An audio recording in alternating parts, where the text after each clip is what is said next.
Hello and hi குட்டீஸ் and friends எல்லாரும் எப்படி இருக்கீங்க? ஒரு சூப்பர்பான ஃப்ரைட் ரைஸ் ரெசிபி தாங்க நம்ம இப்போ பார்க்க போகிறோம். அதுக்காக காசு கொடுத்து என்ன ஒரு பொருளுமே கடையில் இருந்து நம்ம வாங்க வேண்டிய அவசியமே கிடையாது. வீட்டில் இருக்கிற இன்க்ரீடியன்ட்ஸ் வச்சு நாம் ஈஸியாக பண்ணிக்கலாம். ஸோ வாங்க வீடியோக்குள்ளே போகலாம். இதுக்கு ரேசன் அரிசி மட்டுமே போதுங்க. அதை வச்சு எப்படி ஃப்ரைட் ரைஸ் பண்ணலான்னு பார்க்கலாம் வாங்க. நான் அதுக்காக ஒரு குடை மிளகாய், 2 முட்டை எடுத்துக்கிட்டேன். அதுக்கப்புறமா 2 பெரிய வெங்காயம், அது கூடவே ஒரே ஒரு பச்சை மிளகாய். எதுக்காக ஒரு பச்சை மிளகாய் எடுத்துக்கிட்டேன் அப்படின்னு பார்த்தீங்கன்னா, சின்ன பையனுக்காக கொடுத்து விடுறதுனால நான் ஒரு பச்சை மிளகாய் எடுத்துக்கிட்டேன்.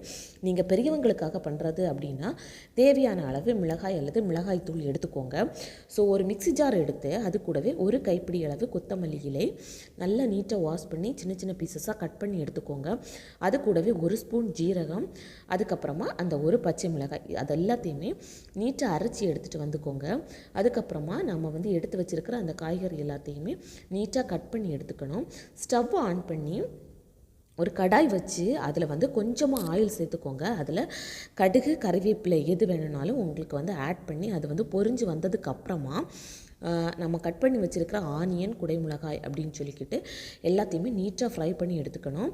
கொஞ்சமாக மஞ்சள் தூள் சேர்த்துக்கோங்க. உங்களுக்கு எரிப்பு ஜாஸ்தியாக வேணும் அப்படின்னா எரிப்புக்காக மிளகாய்த்தூள் அல்லது சிக்கன் மசாலா எது வேணுனாலும் நீங்கள் சேர்த்துக்கோங்க. நான் எந்த ஒரு அதர் இன்க்ரீடியன்ஸுமே நான் சேர்க்கலை. இது பெரியவங்களுக்கு தேவை அப்படின்னா மொத்தமாக எடுத்துக்கோங்க. நான் இது சின்ன பையனுக்காக செய்கிறதுனால அரைச்சி வச்சுருந்த விழுதையும் சேர்த்து நீட்டாக ஃப்ரை பண்ணி எடுத்துகிட்டு கொஞ்சமாக கூட்டுக்கு தனியாக எடுத்துக்கிட்டேன். அதுக்கப்புறமா 2 முட்டையை அதில் போட்டு தேவையான அளவு நல்ல மிளகு பொடி சேர்த்துக்கோங்க. இந்த மாதிரி ஃப்ரை ஆகி வந்ததுக்கப்புறமா நாம் சாதம் வடித்து வச்சுருப்போம்ல, அதை கொஞ்சமாக ஆட் பண்ணி நீட்டாக ஃப்ரை பண்ணி எடுத்துக்கோங்க. இது ஒரு சின்ன பையனுக்காக சாப்பிட்றதுக்கு கரெக்டாக இருக்கும். நீங்கள் பெரியவங்களுக்காக பண்ணுறீங்க அப்படின்னா நான் தனியாக எடுத்து வச்சேன்ல, அதையும் மொத்தமாக கொட்டி நீங்கள் ஃப்ரை பண்ணி எடுத்துக்கோங்க. உப்பு கரெக்டாக இருக்கா அப்படின்னும் நீங்கள் செக் பண்ணிக்கோங்க. இந்த ரெசிபி உங்களுக்கு யூஸ்ஃபுல்லாக இருந்துச்சு அப்படின்னா நீங்கள் கண்டிப்பாக ட்ரை பண்ணி பாருங்கள். ரொம்பவே சுலபமானது, நீங்களும் ஈஸியாக பண்ணிக்கலாம்.